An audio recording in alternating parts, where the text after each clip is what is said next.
உலகம் எந்த அளவுக்கு அப்டேட் ஆகிருக்கோ அதே அளவுக்கு திருடுற டெக்னிக்கும் அப்டேட் ஆகிருக்கு. இப்போலாம் ஒரு காரை திருடுறது ரொம்ப ரிஸ்க்குன்னு தெரிஞ்சுக்கிட்டு கேட்டலிட்டிக் கன்வெர்ட்டர் அது மாதிரி ஒரு முக்கியமான ஸ்பேர் பார்ட்டை திருடுறாங்க. இந்த கேட்டலிட்டிக் கன்வெர்ட்டர் தங்கத்தை விட காஸ்ட்லி. ஸோ வாங்க அது என்னென்னு பார்க்கலாம்.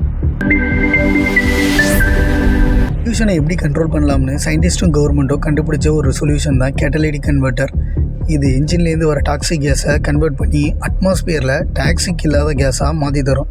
அது அவ்வளோ ஈஸி இல்லை. இதில் உள்ளது எல்லாம் செராமிக் ஹனிகோம்பால் கோட்டிங் பண்ணப்பட்ட rarest metal like platinum, palladium, rhodium அந்த மாதிரி மெட்டல்ஸால் ஆனது. ஸோ இதோட ஆவரேஜ் ஒர்த் நியர்லி 1 lakh. இது தெரிஞ்சுக்கிட்ட சில பேர் இதை திருடி அந்த ரேரஸ்ட் மெட்டல்ஸை கலெக்ட் பண்ண ஆரம்பிச்சிட்டாங்க. கோவா பக்கத்தில் 122 காரில் சுமார் 1 கோடி மதிப்புள்ள கேட்டலிட்டிக் கன்வெர்ட்டரை திருடி இருக்காங்க. இது இப்போ வேர்ல்டு லெவல் கிரைசிஸாக போயிட்டுருக்கு. ஸோ இதுக்கான சொல்யூஷன் உங்கள் கார் ஆர் பைக்கை சேஃபான லொக்கேஷனில் பார்க் பண்ணுங்கள். முடிஞ்சால் பர்க்லர் அலாரம் ஃபிக்ஸ் பண்ணுங்கள். ஸோ இது மாதிரி இன்ட்ரெஸ்டிங் டாபிக்ஸ் பற்றி தெரிஞ்சுக்கணுன்னா ஃபாலோ பண்ணிவிட்டு கமெண்ட் பண்ணுங்கள்.